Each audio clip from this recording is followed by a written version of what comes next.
Paano ba makakapasa sa medboards? Paano ba ako nakakaintindi ng lahat ng mga reviewers sa topics na ito? Ang dami talaga. Paano ba ako makakahanap ng thesis title? Paano ba ako ulit makakapag-aral? I really want to go back to school, but then again, financial problem and I work full-time, still considering to look for part-time job. And I will try to find one that job offers part-time but don't know how. Paano niya ma-overcome siguro yung situation na yun na kagaling niya sa stroke? Ano ba habaan yung pasensya? Paano Hindi ba? mo kailangan habaan yung pasensya mo. Hopefully may natutunan din kayo sa mga shinare namin. Every question din nila, meron din tayong natututunan. Hello, chatters! Hi, chatters! Kamusta kayo dyan? Kamusta? We are on our 4th episode for Season 10. Oh my God. The questions keep it coming talaga. Ang daming paano ba to? Ang daming nagtatanong. Dami Ready ka yung na ba? ano sa buhay. Ang daming Dami tanong yung sa buhay. Evas. Ikaw ba marami? Ikaw ba, at this moment in time, what is your paano ba ito? Paano yumaman? Yun lang.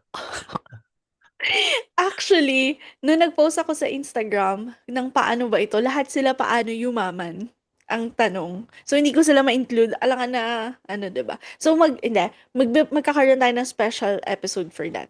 Paano yumaman? Sa year 2035. 10 years from Ang now. tagal pa. Siyempre, paano yumaman? Lahat tayo nagtatanong, 'di ba? Yeah. So, Ikaw ba? kung ngayon ang isasagot natin diyan is talagang illegal ang isasagot natin diyan. Oo, maging contractor ka. Or maghanap ka ng anak ng contractor para yumamang ka din. Truly. Ako, paano ba? Well, My current paano ba is, paano ba ang tamang pagne-negotiate sa mga tao? Sa lahat ng bagay. Yun talaga yung paano. Ikaw, what would be your advice to me? Paano ba yung tama empathy. pag... Mhm. Empathy. You should know the situation of the person so that you know how to manage them and how to communicate with them. Kasi ang negotiation with other people, it depends on their emotion eh. Their needs, di ba? So Mhm. parang hindi ka makapag-negotiate sa isang taong hindi naman niya kailangan yung bagay na yan or hindi mo ma-handle lang isang tao kung ayaw naman niya yung presence mo. Di ba? So you have the empathy towards that person so that you can understand well ano bang kailangan niya sa buhay niya. Mm. In terms of Ikaw business. ba? In terms of business. And actually, hindi lang naman. Personal din naman. You have, syempre parang gaya ng sabi ko na parang kailangan ba niya yung opinion ko para sa buhay niya or no? Kasi kung hindi mo naiintindihan yung situation niya or hindi mo nilalagay yung sarili mo sa situation niya, hindi mo maiintindihan ng mabuti kung ano yung pangangailangan niya sa buhay. Paano kung ako yung nangangailangan? Ako yung makikipag-negotiate sa'yo. Ano pag ne-negotiate natin dalawa? Um, mm, um, ano ba? For example, sa business na lang. Paano ko Sa mabebenta sa ito? Oo. business. Ganun na. Paano ko mabebenta sa'yo? Itong alcohol na to. Sige, mag-negotiate tayo dito sa alcohol na to. Paano may bebenta sa akin? Kailangan ko ba? Yun nga, yung empathy, kumbaga. Kailangan mo intindihin kung kailangan ba nitong taong to yung ino-offer ko sa kanyang service or yung guidance, di ba? Mhm. So, kung hindi mo kasi naiintindihan yung isang tao or yung situation ng isang tao, hindi mo hindi mo siya mapo-pursue, mapo-persuade na Mm-mm. na kailanganin yung ino-offer mo, di ba? Very well said. I like it. It's so helpful, actually. It enlightened my mind, opened my heart, and And so, awakened my soul. yes, diba? Okay. So, having said that, paano ba makakapasa sa medboards? Ang Hindi ko layo. din alam. Actually, hindi ko talaga alam kasi hindi naman ako nag-meds ba. Paano ba No, maka-med? actually, based from my friends or the mga acquaintance ko na Mm. nag-med boards, I guess focus. Mhm. You have to focus on your studies because that will be the last that will be the last academic na kailangan mo ipasa before ka maging kung ano Professional. mang Mm. professional. Yeah, before you became a professional. Kasi License. license, Ay, yes. medboards pala 'to, Kailangan mo, medboard. Oo. yeah, license, di ba? Mm.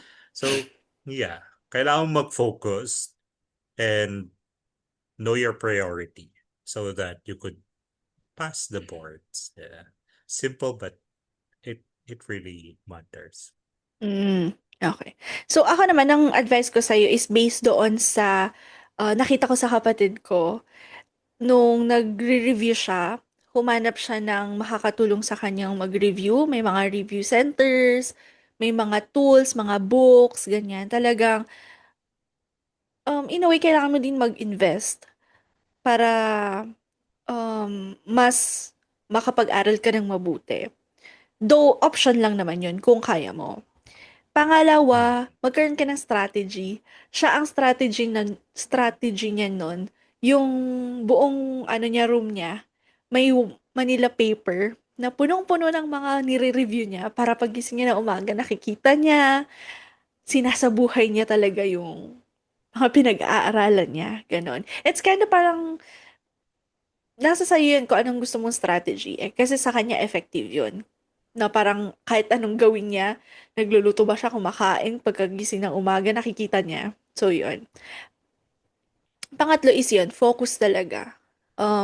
Mag-focus ka sa review, alisin mo yung mga distractions muna, para yun yung i-prioritize mo kung yun talaga yung gusto mong mangyari. Kasi syempre, kami hindi naman kami nag-boards. Hindi namin alam kung gaano yan ka hirap. Med Hirap. pa.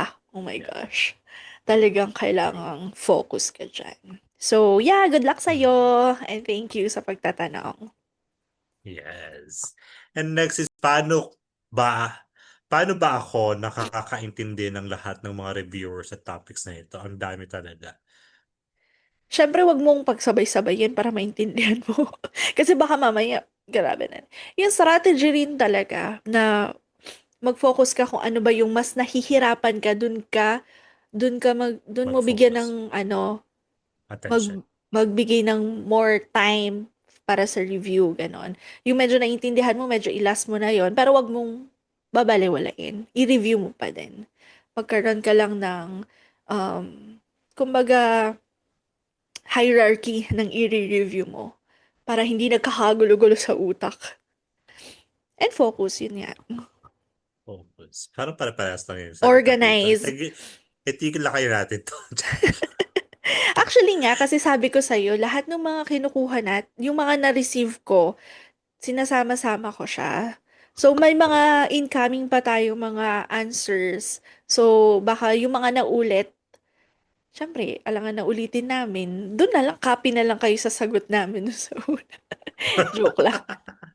Hindi, Mm, important yung questions, pero para true. magkakasama, organize. Yes. Sa akin, paano ba naiintindihan lang ng mga yan? I guess, strategy nga, gaya nga ng sabi ni Bebs, na you have to strategize.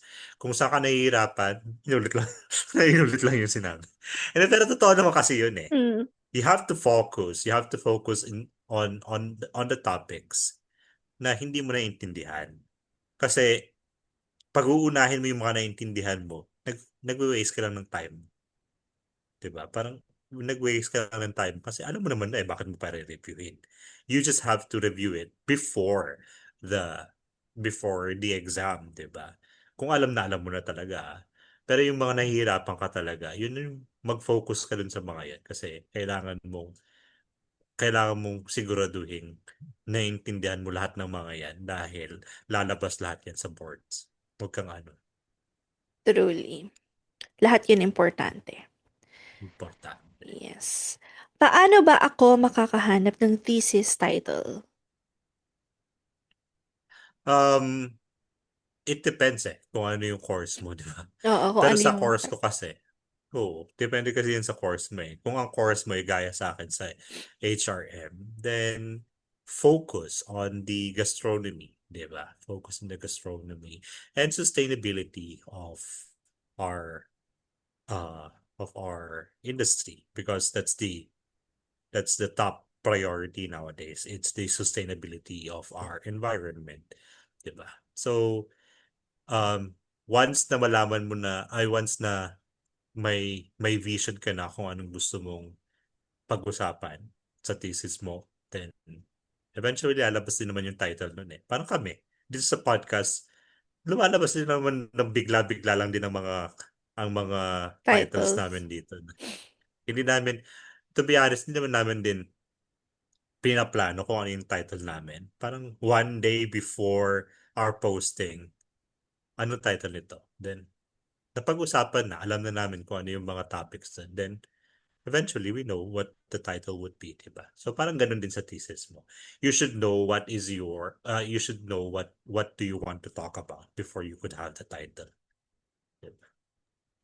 Ako naman, um, yung mistake namin before, nung sa thesis namin, is parang hindi nga namin pinag-isipan ng mabuti. Kaya parang medyo nahirapan kami along the way. So, ikaw, mas maganda kung medyo personalize yung, kasi general na to ha, na general na kung anong thesis yung, kung anong course mo. Medyo i-personalize mo yung may personal touch ka para alam mo yun hindi ka mahirapan along the way and something na interested ka na pag-aralan Mm. yun dapat yung i-thesis mo kasi kapag yung something na sobrang difficult for you talagang mahihirapan kaya ang hirap ng thesis ilan ang ano mo True. nun ilan ang ano mo nun tawag subject mo ako dalawa yun eh 1 and 2. To be honest, I don't have one. Hindi ako Mm. nag-thesis because wala kaming ganun sa AAHRM. So Pero, yeah. dalawa Pero kami usually nun. kasi, yeah. Mm. Usually kasi last na talaga yun eh. Na hindi mo siya pwedeng isabay sa ibang subject kasi mahirap siyang gawin. Totoo. Kaya yon dapat yung medyo may personal touch, interesado ka, and engaging din. Kasi, syempre, ipepresent mo yun eh. 'Di ba? Para sa mga ano kasi, panel, ganon. Para something na makarelate din sila, maintindihan din nila. Ganon. Para ipasa ka agad. Yes. Ganon. True. Yun lang. Hmm. Hmm. And usually kasi, gusto ko lang idagdag, yung mga thesis nowadays, it depends on the social topics din eh. Mm-mm. 'Di ba? Parang Kung parang ano ngayon, nga. yung sa infrastructure, paano natin malilesen yung corruption sa Char. Bumabalik na naman tayo sa ganun. Pero yeah. 'Di ba? Mm. Usually naman kasi we are connecting it to the kung ano yung in ngayon. Kami, ang inano namin nun is ano, yung product namin nun.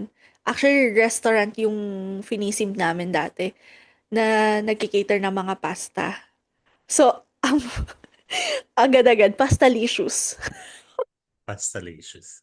Ayun. So, hindi na kami masyado nag-isip na parang, "Ah, ano kaya, pasta, pasta, pasta, ganun. Oh, pastalicious. Okay, pasta na delicious. Parang, oo. And alam mo yung kwento nun, nung nag-thesis ako nung pangalawa, talagang mag-isa ko na lang. Tatlo kami. Tapos hindi ako gusto nung isa. Ginawa talaga niya yung best niya para mag-isa ko na lang gawin. Tapos nung ginagawa ko Mm. na lang siya mag-isa, parang hindi ko siya masyado, yung interest ko, hindi masyado doon. Though, ginagawa ko yung pasta. First time ko nga doon na gawin yung ano, zucchini pasta. Pwede pala yun, ang sarap. Try nyo. Mm. Ayun, yun lang. Shinare ko lang. Hindi hindi mo na apply yung yung carbonara pasta mo. Nakalimutan ko na kasi ang pinaka parang main namin na ginawa is yung zucchini kasi something na original. Mm. Ganon. Nag-focus kami kay Yeah. zucchini pasta. Ayun. Parang napatry mo yun sa amin. Yeah. Yeah, I think yeah. Tapos Napatry mo. oo, Ay, ikaw si napatry mo yun. pesto, ako si zucchini. Yes. Ayan. Yes. Ayun. Okay. Kasi mag-isa ko na lang, Nagugutom tayo. oh, nakagutom. Nagugutom tayo. Next question. Huwag natin pag-usapan ng mga paano ko ba ulit paano ba ako ulit makakapag-aral? I really want to go back to school, but then again, financial problem and I work full-time, still considering to look for part-time job. And I will try to find one that job offers part-time but don't know how.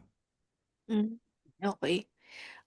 First is congratulations kasi 'di ba, meron ka pa ring, um, Fire, fire, eagerness. oo, to continue your study and sana hindi mawala sa'yo yun. So, para sa akin, full-time ka ta's gusto mo mag-part-time ta's ngayon gusto mo mag-aral. So, mamili ka ng Ano ano, gagawa? gusto mo Anong gagawin mo talaga. talaga? Mm. Kung Hindi, ang sabi niya, naghahanap siya ng part-time na mag-offer ng part-time job para makapag-aral. Parang pero gano'n sabi yung niya context niya. nagfu-full-time siya, Magulo kasi ito eh. Oh, full-time nga siya. Pero nagko-consider siya na maghanap siya ng part-time job to ang 'di gulo mo kasi ba? mag-question din Sabi talaga. niya nagfu-full-time siya at gusto niya rin mag-part-time ulit, ta's gusto niya pa ulit mag-aral. Tama? Iba na lang talaga. Huwag na natin sagutin. Char, hindi. Hindi, you have to Pero choose ang intindi ko one. kasi, yeah, Hmm. continue. Nag-argue dito. Sige, continue. Hindi, sige, whatever it is na gusto mo sa buhay mo, itong gusto namin yung sundin mo. Charot. Ano Humingi na ka lang ng eh. advice, di ba? Oo, Char. hindi, sa akin, mamili ka na lang kasi gaano mo ba talaga kagusto yan? Pwede ba yan i-delay pa? Ganon? Para mag-focus ka na lang sa part-time plus full-time plus part-time. Para makapag-ipon ka. Para kapag may ipon ka na, pwedeng study and then part-time na lang. Pero kung hindi na makapaghintay yung pag-aaral mo, piliin mo na lang yung part-time na equivalent na income mo nung nagfu-full-time ka. May ganun. Yeah, 'Di ba? may Yun na ganun. lang hanapin mo. Full-time pero yung income is part-time pero yung Part-time. income is pang full-time. At the same time nag-aaral ka. 'Di ba? Pwede naman Yeah. din yun. So, ano lang yan, mix and match. Nag-mix and match ng gusto mo. Kung ano yung pwede mong i-delay muna, ganyan.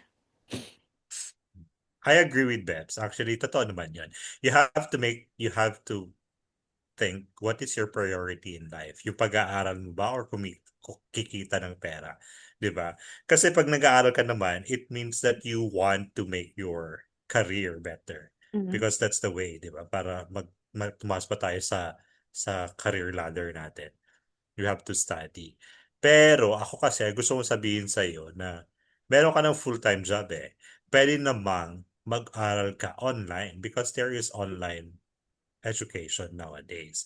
And there are a lot of universities that offers that, 'di ba? Na para kumbaga 1, 2 hours per day and you have to do it during your spare time, 'di ba? Pag full-time job 'yan, for sure naman makakahanap ka ng time to study for 1 or 2 hours per day, 'di ba? So, yeah. Hindi, yung mga online schooling naman kasi ngayon, hindi naman sila nagde-demand ng maraming oras eh. It depends on your schedule.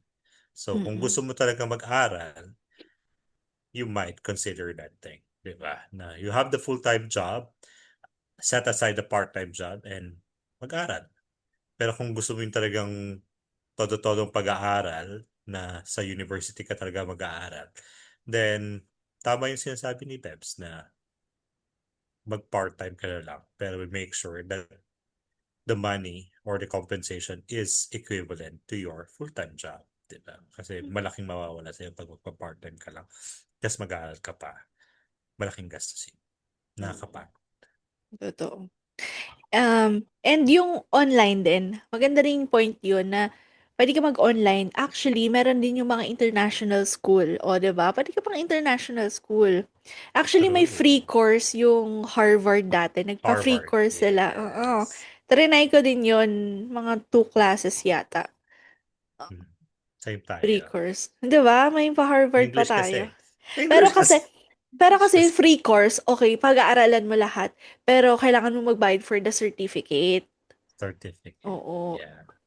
Ewan ko parang during the time exhausted ako, parang hindi ko na siya na ano. Mga priority talaga.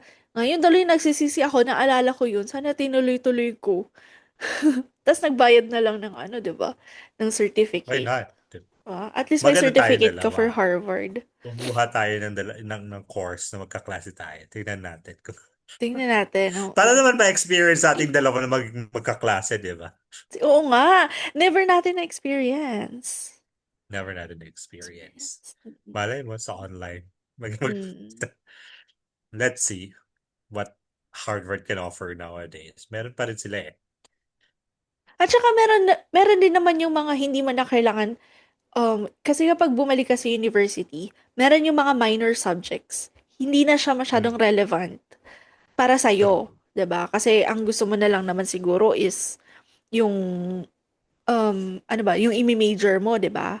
So, meron din naman yung mga programs. Um, meron akong pinag-enrollan dati for something like auditor, something na gano'n. And ano lang siya, 1 to 2 hours na per week. Tapos matatapos mo siya Di ba? within 2 to 3 months, gano'n. Ayun. Diba? Pwede So, mo yeah. i-consider yung gano'n na May, lang. we have a lot of options. It depends na lang sa talaga kung ano yung priority mo. Mm. Okay. Okay. Next question Next is, is recovered from ikaw ulit? stroke. Baka ako naman.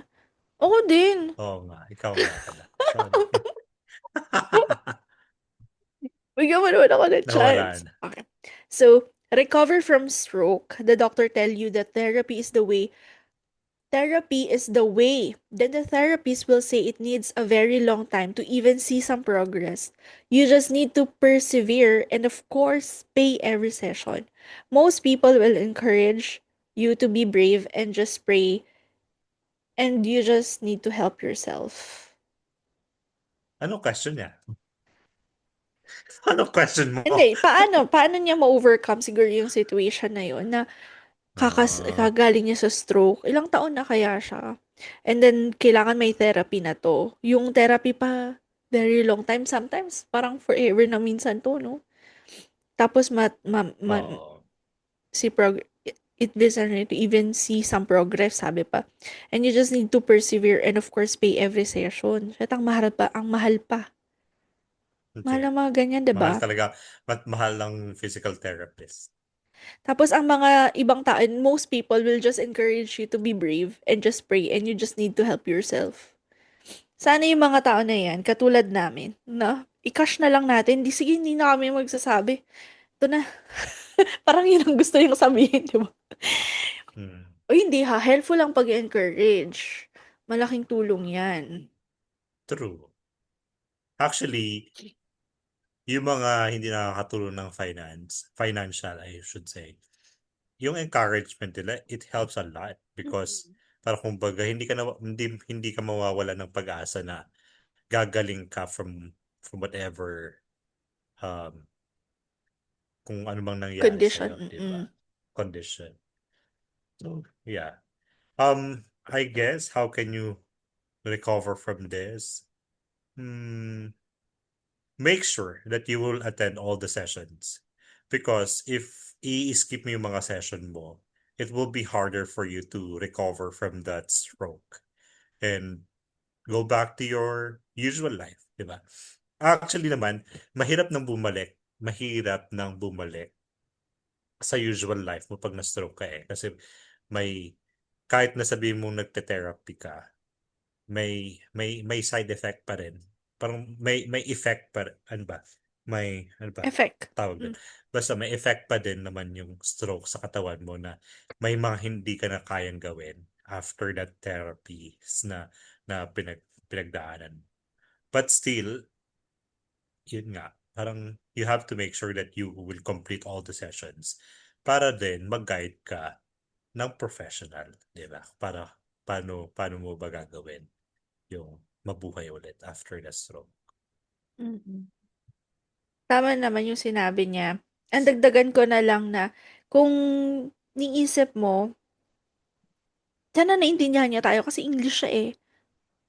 True. Okay. So if you think that it's kind of expensive for you to go to therapy every session, and it is for very long time, No, Tagalog na lang. And it's a very long time. Very long time. Okay, goodbye. Sorry. And then, ano, ano ka na lang, lumapit ka na dun sa mga pwede mong lapitan na mga, um, sasabihin ko sana government officials, pero wag na dun. Hindi, lumapit, may mga ano naman dyan eh, may mga tumutulong naman, 'di ba? Mga Mm, organizations, yung mga ganyan. And then, pwede ka naman maging honest dun sa mga tao na nag-pray for you, nagbibigay encourage na other than prayers and encouragement, you also need cash to support the mm, therapy. Kasi ang pinaka importante talaga na gawin mo is to attend every session para talagang gumaling ka na. Ganon. true. And yeah, help yourself. Tama naman yung sinabi nila. Kung ano man yung mga kaya mong gawin para para maka-earn din ng Bumalik ka. money, oo. Gawin mo na lang din yun. Mm. And totoo Yeah. din naman yung sinabi nila. Prayer works. Totoo yan. And just have to believe na malalagpasan to. And mangyayari yun. Yeah. It will take time, but it will happen. Yeah. Yeah. So, Okay. get well soon. Get well soon. Yeah. Hopefully. Diba? Mm-mm. And last question is, paano ba habaan yung pasensya? Paano Hindi ba? mo kailangan habaan yung pasensya mo. Nag-reflect talaga, no? Hindi, parang hayaan mo yung pasensya mo, isipin mo yung sarili mo. Yeah.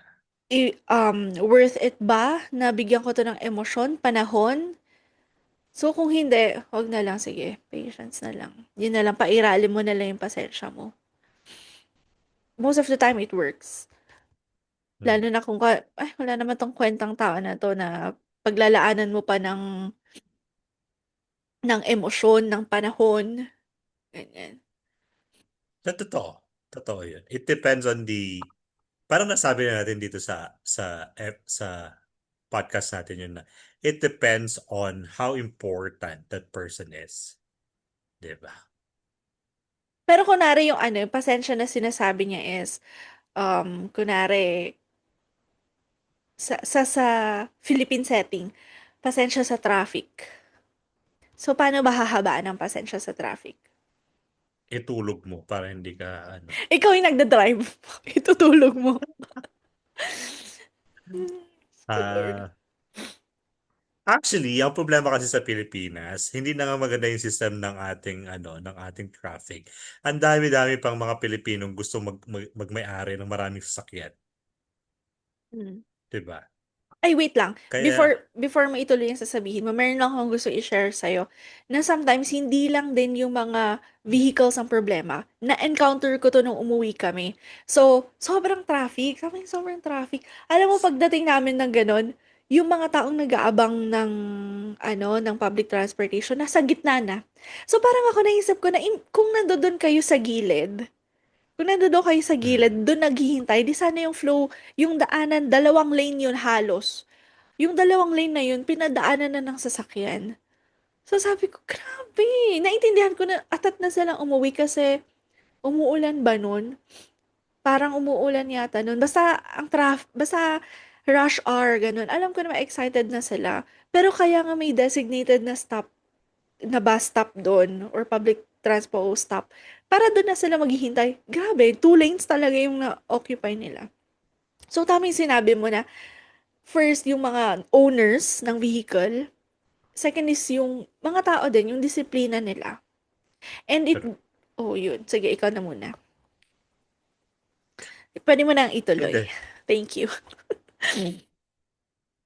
Hindi, pero pagdating nga yun sa pasensya sa traffic, yeah, it really matters din naman na dapat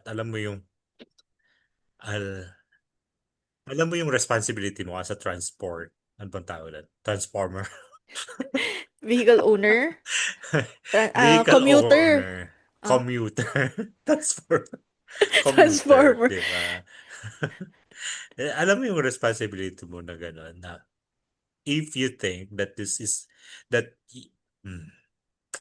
Ang hirap kasi sa Pilipinas talaga eh. Naiinis ako. And Oo if nga. actually na-experience din naman namin yun dito sa Thailand. But here in Thailand, they are more tawag dito, disiplinado na talagang hindi magi-stop ang bus pag hindi bus stop. Kahit anong gawin mo, hindi siya magi-stop. Kaya dapat nandun ka kung saan magi-stop yung bus na hinihintay mo. And dito kasi sa Thailand, yung sa traffic nila, may designated area ang stop ng every bus. Na parang bus number 4. Ang bus number 4 dito lang mag-stop yan. Parang naka-designated sa kung saan sila pwede mag-stop. Sa Pilipinas kasi hindi. Paparain mo talaga lahat ng mga bus dun kung alam mong dadaan dun sa ano mo, di ba? Although, hindi ko na talaga alam sasabihin ko sa traffic kasi hindi ko naman na-experience. Hindi, ganito, Bessie, tingnan mo. Sasabihin mo, di ba, na ayaw mong magkaroon ng vehicle yung, hindi naman ayaw mong magkaroon, pero parang lesson, di ba? Feeling ko, magiging possible lang yan if maganda yung public transportation ng Pilipinas. Kasi if maganda yung public transportation ng Pilipinas, may option yung mga vehicle owner na mag na maging commuter na lang, 'di ba? Ba't pa sila Yes. magdadala ng sarili ng sasakyan ko pwede naman sila mag-commute, 'di ba? Pero kasi ang pangit nga ng public transportation talagang siksikan, ang hirap makahanap ng sasakyan. Kaya syempre, yung option nila is, magdala na lang ako ng sasakyan ko, komportable pa ako. So, kung meron lang tayong convenience na may offer sa mga Pilipino, edi sana, lessen ang traffic. 'Di ba? True. Road widening, sige, wide na, lahat na lang naging road na. Pero ba't hindi pa rin nasosolve yung traffic problem natin, 'di ba? It's because yun nga, nagsisimula talaga yan sa public transportation, 'di ba sa Singapore? Ganon. Parang halos lahat Yeah. ata sila. Tapos hindi lahat nabibigyan ng vehicle. Parang meron silang standard. Ito lang pwede nilang bigyan ng, sa sariling sasakyan. 'Di ba? And may limitation, kumbaga, na if you have the means or you have the designated area for your parking, then you could. Sa Yes, Pilipinas kasi, kahit wala kang parking, nabibigyan ka ng sasakyan eh. Di ba? truly. Instead of that space na dadaanan ng sasakyan, nagiging parking na ng sasakyan ng ibang tao kasi wala silang parking lot, di ba? So, actually, ang Pilipinas, we used to be the best transportation before during the 80s, 70s, 80s, ganun. Kasi tayo ang pinakaunang nagkaroon ng ng train, yung train na ganyan.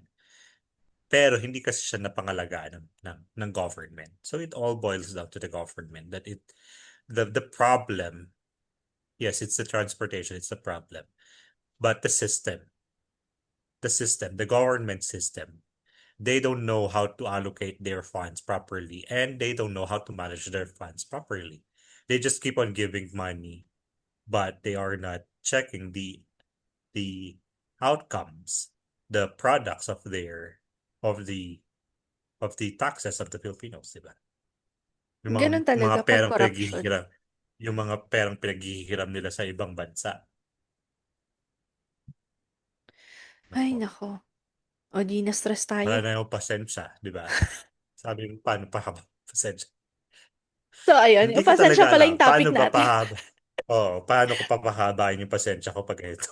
Ba, ganun. Hindi na Hindi. lang. Siguro yung importance na lang basta sarili mo na lang isipin mo. Kung pag nauubusan ka True. na ng pasensya, worth it ba na inis ako, magalit ako? Kung hindi, wala. Pero kung meron din naman tayong option na, for example, kung may option ka lang naman na, umalis na lang doon sa situation na talagang china-challenge yung patience mo. Patience. 'Diba? Kung may ability ka naman to leave that situation, then yun na lang yung option na isa. Malis ka na lang. True. Ako actually, meron akong experience ito. But it's work related. Yung parang Mhm. yung isang staff ko, talagang pinaano niya yung presensya ko. Ang ginagawa ko, by the book talaga ako. Kung ano yung nandun sa Policy pinirmahan mong niya. terms, policy namin, yun ang susundin natin. Wala akong Mm. pakialam kahit pag-aano ko, mag-iiyak ka dyan. Kasi ganun eh. Parang kumbaga, hindi mo sila makuha sa magandang usapan, idaan natin sa legal na Usapan. pamamaraan. Tama naman. Ayun. So yun. Yun lang naman yung mga questions natin for today's video. Mm. Na medyo maayos tayo sa umpisa pero naguluhan tayo sa naguluhan tayo sa huli. Mhm. Yeah. So yun mga chatters, yes. Hello. All right. Again, makabuluhang araw na naman. And I hope na sana. Wala, gusto ko na sabihin yung I hope na sana. Ba't ganun kaya tayo? Hope I na nga. hope na nga, Sa sana pa. And Hindi ayan, kasi tayo makabuluhan. mga Filipino, nag-explain. Hindi tayo mga Filipino kasi mahilig Taglish kasi eh, 'di ba? Parang Mm-mm. masyado talaga tayong madamdamin kumbaga. Correct. Yes. Hindi natin alam Naantok kung na. Paano ba to Hindi, i-end? Paano ba to maraming i-end? salamat. Maraming salamat dun sa mga nag-send ng kanilang paano ba to. Mm-mm. Kasi syempre nagkaroon na naman tayo ng bagong topic for today's video. And naka naka-impart na naman tayo ng ating knowledge and Yes. experiences when it comes to these things, di ba? And Actually. hopefully hopefully kayo mga chatters and mga nakikinig dyan, hopefully may natutunan din kayo sa mga shinare namin insights about these topics. And hindi lang yan, partner, ha? And Yes. hindi lang yan, ha? Dahil, dun every question din nila, meron din tayong natututunan. Parang napapaisip din tayo na, oo nga, no, paano ba? Kasi hindi naman tayo nag-experience ng boards, hindi naman tayo nag-experience ng ganito, na Boards. ganyan. So, It's parang tayo true. din napapaisip, 'di ba? Yes. That's, Kaya maraming nakaka-proud. salamat kasi pinahihirapan nyo rin yung utak namin. Chat. Hindi, Nakaka-proud na pero, in whatever yeah. situation, pwede, kaya natin. Kaya Yes. natin mag-talk. Kaya Hindi natin natin. mag-talk. Hindi lang natin alam kung makakaya ba natin gawin. Ayan. Yes. Kaya natin, Okay. syempre. Mga kaya pa ba? Kaya pa ba? Nag-ano Laki nga, yun. no? Pinalaki tayo ng sex ba? Okay, sige na. Pabalikan mo na sila Okay. sa mga last episodes natin. Okay, pinapabalik na po kayo ni B sa aming mga previous episodes. At pero syempre, para mabalikan niyo yung mga yon, kailangan niyo kami i-follow sa aming mga social media sa Facebook, TikTok, YouTube, and our Spotify, The Cryptid Podcast with BNB. Yes naman. At kung meron kayong mga questions, mga katanungan, mga kwentong gustong i-share. Parang gusto ko yun. Parang dapat sa next episode natin ganun ka. DJ daw, DJ. Hindi, mag-email na kayo sa tgcpodcast.ph@gmail.com. Hintayin namin ang inyong mga kwento at katanungan. Yes. Maraming Yun lang. Maraming salamat! salamat! See you At dito again! na pinagtatapos. Ang The Group Shot! With BNB. Para tayong Okay, baliw. chatters, bye. Bye. And that's a wrap. Thank you for listening to our latest episode here in the Group Chat Podcast with ABC. We would be happy to be connected with you guys. Please subscribe and follow us to our channels. For Spotify, The Group Chat. For YouTube, The Group Chat with ABC. For Facebook, The Group Chat. Thank you so much, guys. Join us again on our next episode this coming Friday. Bye bye.